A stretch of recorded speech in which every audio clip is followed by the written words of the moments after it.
Right, hey guys, how we doing? Back in another video from Annie News, and we've got the recap video. But I do believe this is only covering season one of ReZero. So before we get into this, so I think he's going to do a separate video covering season two, and then he's going to be doing Dan Machi recaps as well. So really looking forward to these recap videos because I'm really looking forward to ReZero coming back. We waited so long for season two. And then it happened. And then it's like, I can't believe we're getting to season three. So let's get a recap of what happened in season one. I think it's going to be quite handy because you guys know I'm really stupid. I'm an idiot. I forget stuff. And then when he gets into season three and starts doing cut content, that'd be cool as well. Let's get into it. With 8 years having passed since ReZero Season 1, I Damn. figure some of you might be looking for a little recap. Yeah. Well, Please. look no further than here, since this is all the important stuff that happened in it. All the main events to jog your memory, and a special focus on everything you're gonna want to know for Season 3. Let's jump right into it. Nice. Okay, this is Subaru, an isekai protagonist without all the things that usually makes someone an isekai protagonist. He has no powers, no special privileges, and no allies, and simply appears in a new world with the clothes on his back and a smartphone. God, how good was season one? It was so freaking sick. Unfortunately, it's not as forgiving of a world as a certain other smartphone isekai, as the first people Subaru comes across are thugs. Fortunately, he's saved by our heroine, Amelia, but that's only because she was chasing after the person who stole her insignia, Felt. Why is this insignia important? Well, it confirms Amelia's candidacy in the royal selection, a 3-year-long event that determines the next ruler of Lagunica. This is a powerful position more than one faction is currently vying for, so it's important Amelia secures her insignia to continue her candidacy. God damn, already. I forgot what that that was, so this is sick. Alright, cool. Loving this. The other factions are going to be important to Season 3 too, but that's Right, so cool. something that I'll talk Oh, I about. like this. So he's giving like recap, but what you need to know for season three. That's boss. I like it. Not just recapping the whole thing. It's just like points you need to just be reminded on. Right, More cool. towards the end of the video. For now, let's keep the focus on Amelia. So, it's here she introduces herself as Satella, which, as we know, carries quite a bit of negative connotation with it. Reason being that it's the same name as the Witch of Envy, a widely feared being known to have caused quite a bit of calamity in the world. Subaru and Amelia then continue their search for her stolen insignia, end up in the slums where they come across Old Man Rom's loot house, then both meet a grisly death at the hands of an unknown assailant. It's from here that Subaru that discovers the first he can death? return by death, Right, and okay, his that's the first first trial death. with The it is apple, to recover the hey. insignia. The reason I say trial is because, as we find out in Season 2, this was a legitimate trial Roswell himself created. Setting that aside for now, though, Subaru's return by death means that any time he dies, he'll come back to life at a Such a previous brutal, unspecified, like, unpredictable, technique, and though. uncontrollable save point. This checkpoint, It's yeah. an instant resurrection that occurs immediately at the point of death, one that seemingly has no limit to it. So, this was a power Subaru was forced to get accustomed to, as the loot house proved to be rather difficult.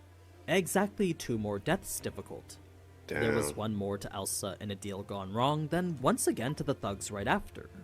Both loops weren't without their benefits though, as with each cycle, Subaru was able to learn more about the people involved with the theft. Yeah, it's cool that he keeps the knowledge and remembers everything afterwards. It's not like a complete reset, like he remembers all that stuff. It's cool. There's Felt, the girl who stole the insignia, Rom the old giant acting as her Oh. guardian, then the late Edition Reinhardt, who might as well be God himself.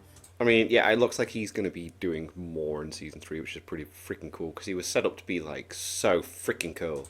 He's actually the reason Subaru's even able to survive the next loop, as his involvement ensured Subaru's safety, albeit barely. Yeah. So, with Subaru's actions having a direct impact on Amelia's insignia being returned to her, that was enough to earn Amelia's trust and have her bring the injured Subaru back to the mansion of her benefactor. It's here Subaru is eager to prove himself, all while getting acquainted with a brand new cast of characters. So, there's Roswell, Lord of House Smathers and Head Court Mage to Lagunica, that's just the his L 2 stands maids, for. Best Girl Rem and her sister Ram, then the Great Rem? Spirit of the Who's Forbidden Rem? Library, Beatrice. Initially, things seem rather calm at first, but after 2 sequences of back-to-back mysterious deaths, Subaru is led to believe that there's a threat within the house. It was enough to make him leave and try to scope out the mansion from a distance. This revealed the shocking Rem. betrayal of Rem, commencing the progressive deterioration of Subaru's mental state. Reason being that, just like the cycle of loops before, Subaru had once again used each to become more acquainted with everyone. This made each death increasingly frustrating, since to see these people he knew want to kill him out of mistrust, well, that hurt both physically and emotionally. Must be a lot. Jesus Christ, Rem yeah. kills Subaru up on the mountaintop. Ram tries to kill him after Rem mysteriously dies in the next loop, then Subaru has a full-on mental breakdown in the loop after that. It all led towards this pivotal moment with Amelia, since nothing heals quite like a good lap pillow.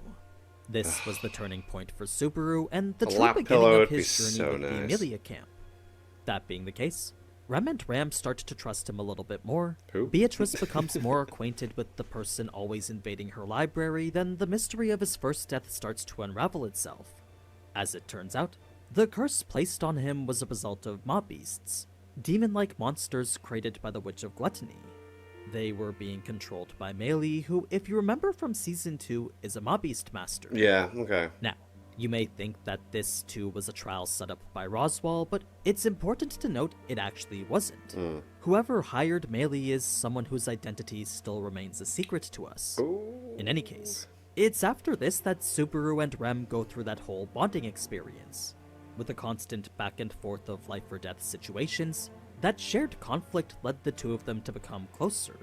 It's a key relationship that heavily defines both their characters onward, especially in the next the arcs of the Royal confession. Selection and the Whale Hunt.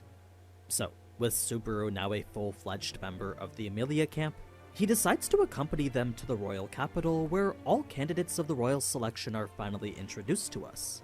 There's the Honorable Valkyrie Krush, the great businesswoman Anastasia, the Sun Princess and Bloody Bride Priscilla, then the former thief and slumdog Felt. Each have their own personal knights too, who through one way or another, Subaru also becomes acquainted with.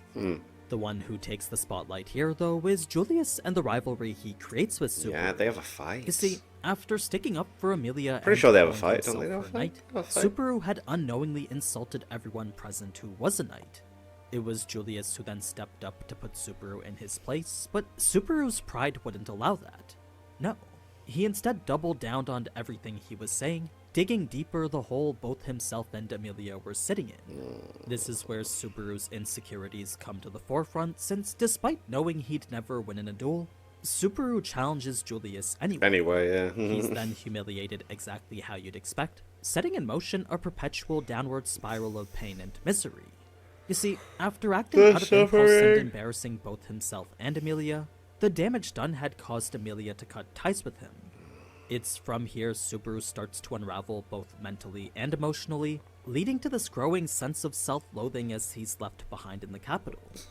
Fast forward through some sword training with Wilhelm, a few discussions with Krush about the royal selection, then one glorious lap pillow with Rem, and that's when we get to the next set of deaths for Subaru. Oh, this work is It really was after bad. Rem sensed trouble and Krush reported suspicious activity that Subaru decided he would go back to the manor regardless of Amelia's wishes.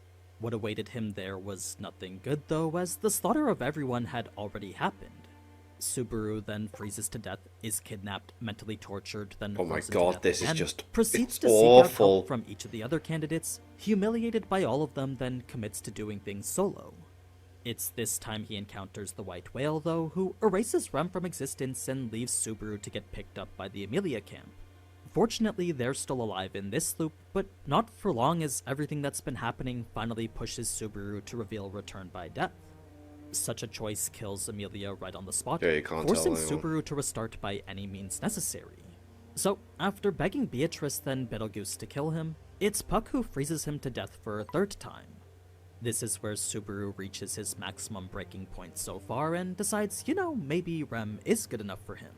It leads to the best episode of anime I've ever watched and the overall redemption of Subaru for the better. He may have just done Rem dirty, but the support she provided was enough to set Subaru back on Yeah, track God again. damn, what an So, episode. My Subaru's God! then able to broker a deal with Krush and Anastasia, setting in motion Oh, a plan which season would help 1 was so freaking good. I'm seeing all this and being reminded, it's so freaking sick. Ah. all three of them. They would defeat the White Whale, then proceed to wipe out Betelgeuse, the first major diplomatic move Subaru would make in this world. He likely didn't realize it at the time, but his role in all this would cement his position within the political landscape. It had earned the Amelia faction several new allies, as well as saved them from their imminent demise against the Witches cult. It had also improved Amelia's reputation by association, since who wouldn't be happy with someone who helped to defeat one of the great mob beasts? In any case, the battle with the whale had highlighted Wilhelm's tragic past, while the rest went towards Subaru's redemption. Subaru did meet one hiccup along the way, but that just helped to make sure they could take out Betelgeuse for good in the next loop, a joint endeavor Julius and Subaru took on together. Eventually, Subaru's involvement is revealed to Amelia, leading to the big climax where he finally gets to help her. It's after that his feelings and loyalty are both made clear, finishing off the season with their emotional reunion. Amelia isn't yet ready to reciprocate those feelings, but she is open and happy to receive them, laying the groundwork for a more intimate relationship to be built next season. Bless. Before we can talk about that though, there's a few key events from this season that you're going to want to know for Season 3. Obviously, the royal selection is the biggest, since this is after all the main ongoing plot point. So, aside from Amelia being a candidate herself, we'll be seeing a lot more from all the other factions. There's Anastasia, the one bringing them all together, making us wonder what it is that she wants from them. I mean, with her flair for business and manipulative tendencies, it's more than likely whatever it is she's planning has her come out on top. She's supported by the mercenary group the Iron Fang, and her motive for ruling is simply out of greed. Next is Subaru's closest ally Krush, but her incident in Season 2 has left her at a disadvantage. Where she was once a frontrunner for her noble and pragmatic attitude, the loss of her memories makes her far less threatening. Her faction is still quite strong, what with Wilhelm, Felix, and a sizable military force, but that alone isn't enough to get what she wants.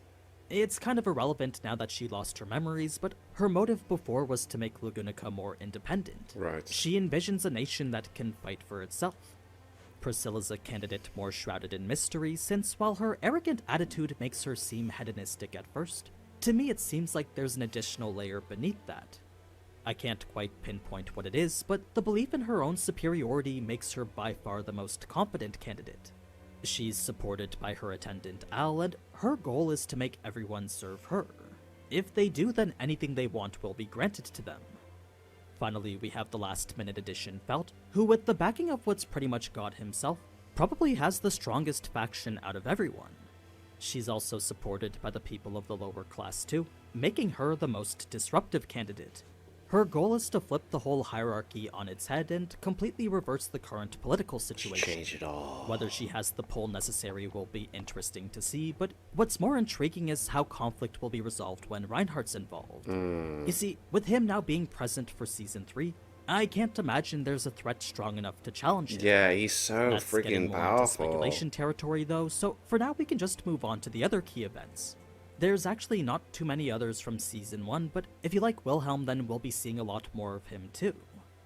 But yeah, that's a recap of ReZero Season 1, Nice. and a bit of insight on how it'll relate to Season 3. Yeah, I like that. I like The that video approach. for Season 2 will come out in a few days, so Cool, if you want to see so it is that or happening. more videos on Season 3, then feel free to subscribe because I'll be making them weekly.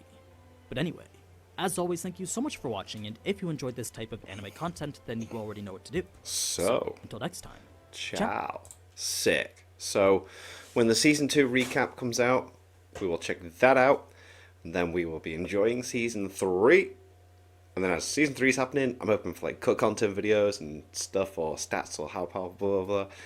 More ReZero stuff. Love it. Absolutely class. I love when I enjoy a show and then Annie News goes, this is what's always missed, this is also missing, this is sick. So it just adds to it. Tower of God Season 1, Annie News made it so much more enjoyable. It's just a shame that like Season 2 doesn't seem to be as approachable for that. Maybe, I don't know, like I'm enjoying it. I think like the second core of Season 2 of Tower of God is going to be where it goes, it's got a weird feeling about it, you know. But anyway, thank you to my patrons. If you want to have your name at the end of every video and want to be able to watch patron-only reactions, such as the original Dragon Ball series, link in the description to the Patreon page. $1 a month is all the helpful channels. Really appreciate for that. Thank you all for watching. What do you guys think of that? If you guys think of this, click like, subscribe if you haven't already. Leave comments down below. Let me know what I should watch and discuss in future videos. I'll see you guys next time.